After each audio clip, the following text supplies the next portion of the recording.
Taylor Swift is a link builder. There were rumors that she would get engaged. Our client said, let's give them a free wedding venue. And then we got them 50 links. That's digital PR. Wix Studio, one end-to-end web creation platform for your agency to deliver exceptional work with absolute efficiency. Managing multiple clients or large websites? Automate your SEO with Ali AI. Start your free trial now. Hi, I'm really excited to be here. My name is Reis, and I'm going to talk to you about how to relaunch a website without ruining SEO. First of all, I want to ask you in the audience, when you hear the word relaunch, what do you feel? Like, what is your initial gut reaction? Now, after hearing Nikki's great talk, is it like this? You're excited, full of optimism, can't wait to get started? Or is it more like this, like more like dread and terror? I must say, because I'm both an SEO consultant and a WordPress developer, I have both of those little birds inside of me. As a developer, relaunches get me really excited. Like, I want to improve the user experience, get rid of that legacy system, improve page speed, etc. But as a developer, as an SEO, I know the risks, and I've seen one of those graphs. For example, this is, I drew it freehand, but this is based on a real website that has lost over 90% of its traffic in a relaunch gone bad. I'm pretty sure that no SEOs are involved in this. But yes, so this is all that we want to avoid. But why is that? Like, why are relaunches so tricky? Well, to put it very simple, is that search engines don't like change when it comes on too sudden. Now, this is not immediately intuitive, right? So we relaunch a website because we want to improve it. We want to improve the design, improve the user experience, all of that. So why don't search engines just rejoice with us and improve reward our efforts with improved rankings? Well, when we think about it, it does make sense. So one thing that relaunches do is that they change URLs.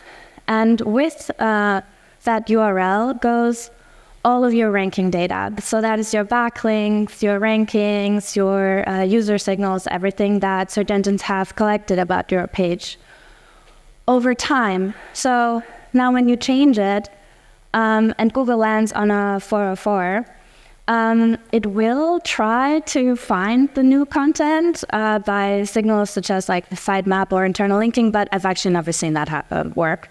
So you have to implement a redirect.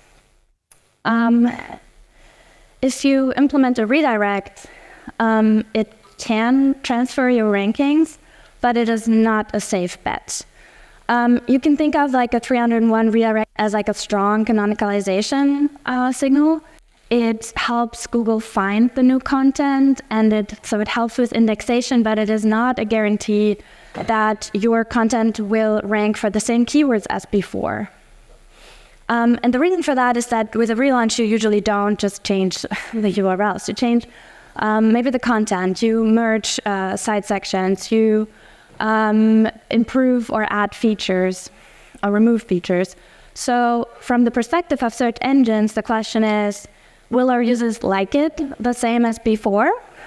And so this is where you introduce risk.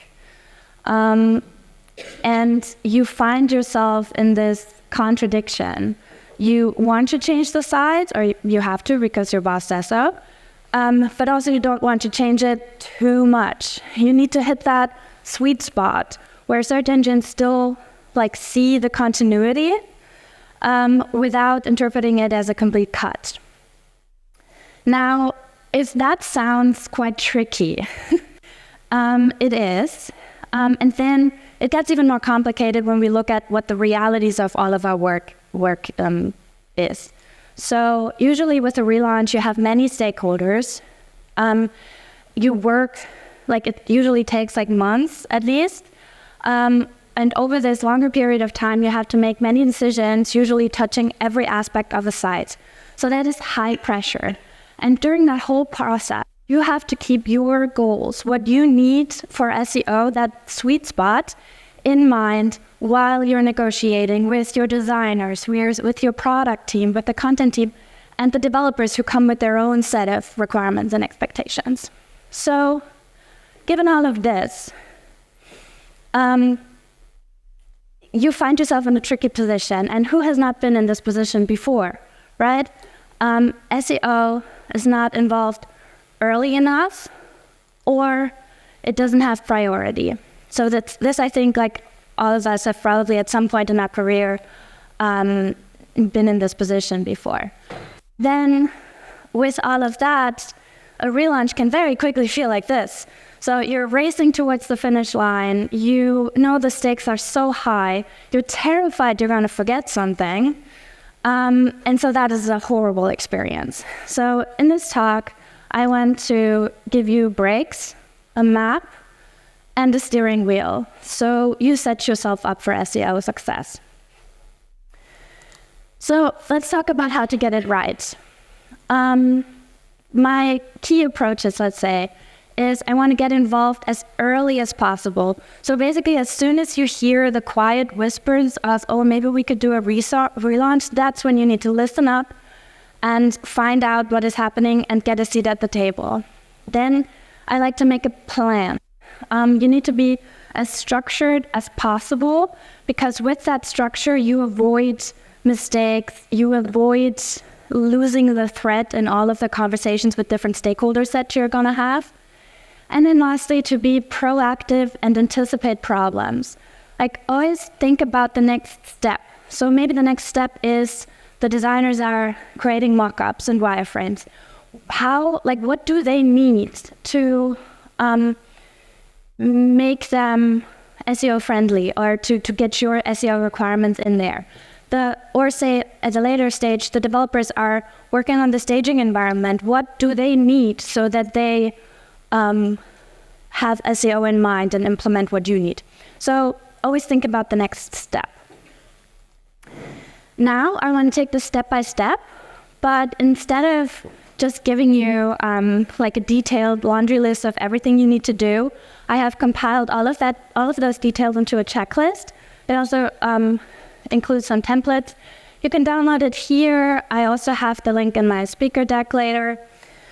So I want to use, instead of focusing on all the details, I want to focus the rest of my time here on the things that are not in the checklist, so the most important principles and things to watch out for. So the first question that you want to have answered at the very beginning of the process is, what keeps your search intent intact? And for that, that is like what you need to preserve as best as possible. For that, you analyze your rankings, you take ranking data, for example, from Google Search Console, and you identify your top performing pages.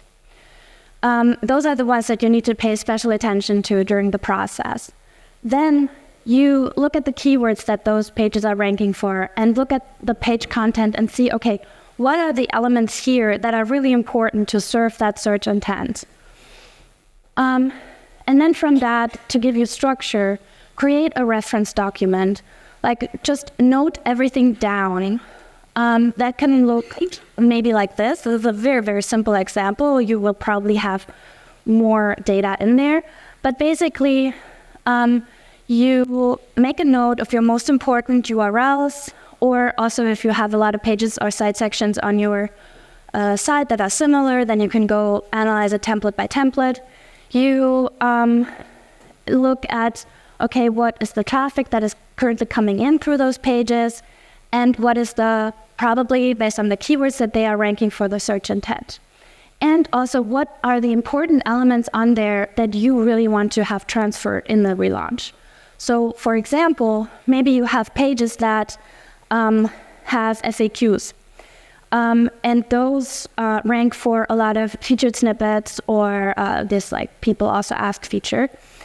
So when you're talking to the designer and the designer is like, I don't know, I don't like this, can we get rid of this? Then you can say, no, we actually need it, and this is why, because it's that much traffic is tied to it. So that is an important approach. Besides this like template or URL analysis. You also have like global elements. Maybe you have elements like a navigational element that repeat throughout your site that are important for SEO. And then also you have your technical requirements. So let's say in the past you have a catalog with filters, and you have painstakingly developed a canonical concept for that. And you want to make sure that that is transferred to the new site. This is especially important if maybe you were migrating from one CMS to the next. And then you can't just assume that developers will transfer your existing features to the new site because they might be starting from scratch. So it's really important to note those down. Then now that you have your map, you can go and infuse every stage of the relaunch with SEO. Just some things to pay attention to. Make sure that the URL structure stays the same as much as possible. You're never going to be able to avoid this, and sometimes maybe there are URL changes that you want because you want to improve the URL structure. Then that is also fine, but like generally if you can avoid a URL change, I would always avoid it. Then also make sure that traffic drivers are migrated with, as I said, their search intent intact. This sounds a bit like obvious, but actually I was asked like 3 weeks ago to consult on a relaunch. And unfortunately, they asked me really late in the process, so I was only able to look at the staging. And they gave me a list of like 10 pages that are their most important SEO traffic driving pages. And I looked, and at least 3 of them were just not present on the staging side. They had not been migrated for whatever reason. So it's really, really important to check. And then also just a word about internal linking. Of course, if one of your top pages had a lot of internal linking signals before the migration, because it was maybe linked in the main navigation, you also, if possible, want to keep it that way afterwards, because it can impact your ranking. Now, I think one of the important basic principles is, as you go through this and have conversations with your stakeholders, is to don't take anything for granted. Assume that your developers don't know to migrate SEO features. Of course, don't belittle their expertise, but just like always think about, okay, how can I give them the best briefing? And it's better to have a conversation, too many conversations than too little. And now that you're hopefully you've gone through the process and you're at the you have a staging site. Now it's really exciting because you can see the implementation of your work. And now it's time to test. You can probably guess which tool I like to use for that. But you can just use any crawling tool.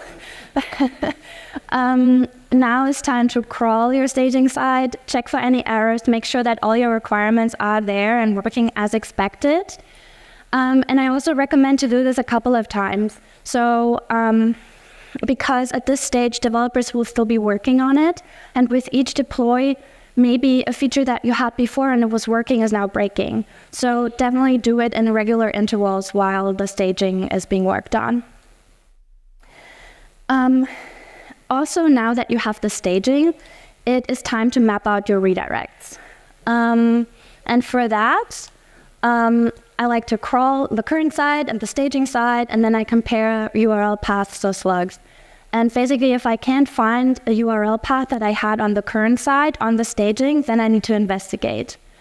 And in my spreadsheet, I mark all of those URLs as that have changed, either as I need to fix this because it was likely accidental or it's easy to fix, or it is a URL change that you can't avoid. Let's say you're migrating from Drupal to WordPress and WordPress doesn't support the URL structure that you had before, or it's a desired change. Then you need to mark these for redirects.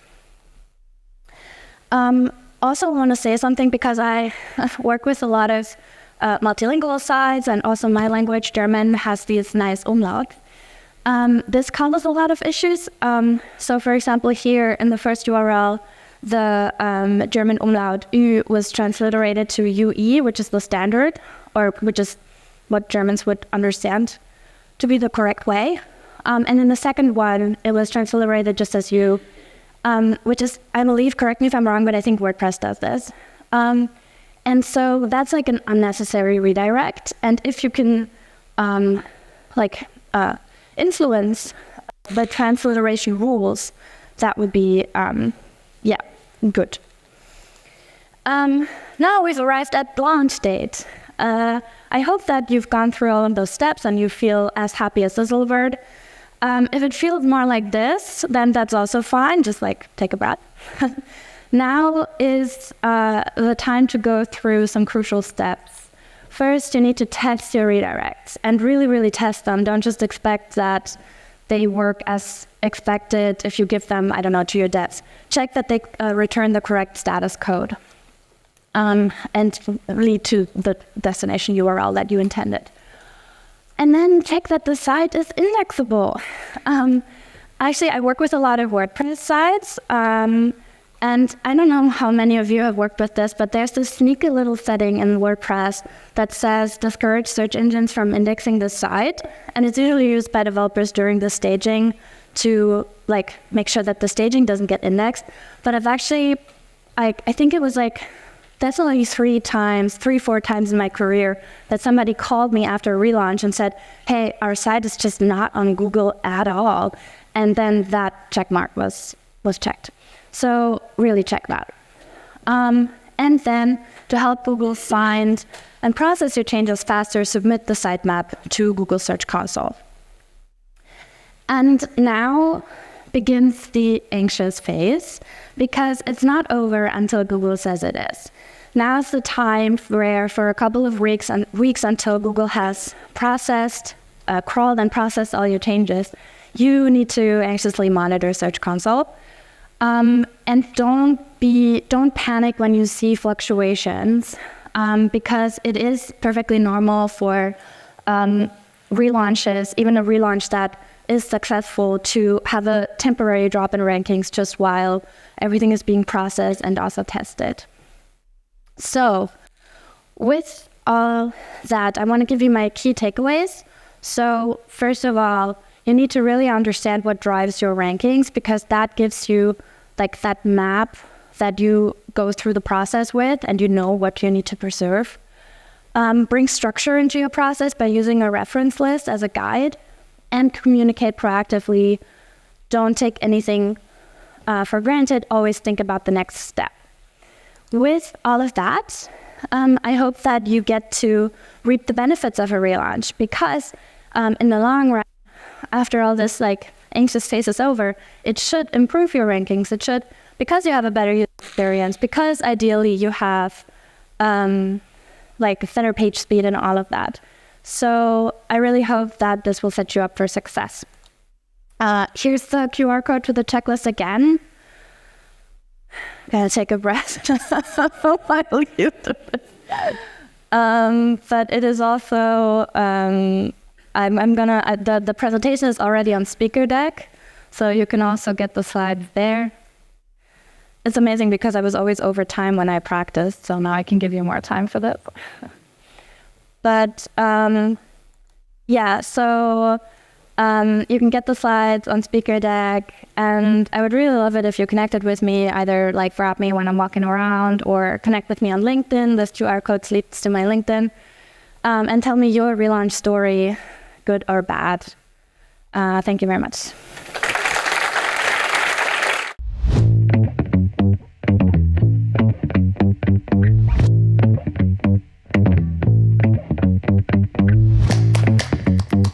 Monthly reporting making you want to shove sharp things up your nose? Try Dragon Metrics, the all-in-one SEO software with mind-blowing reporting tools.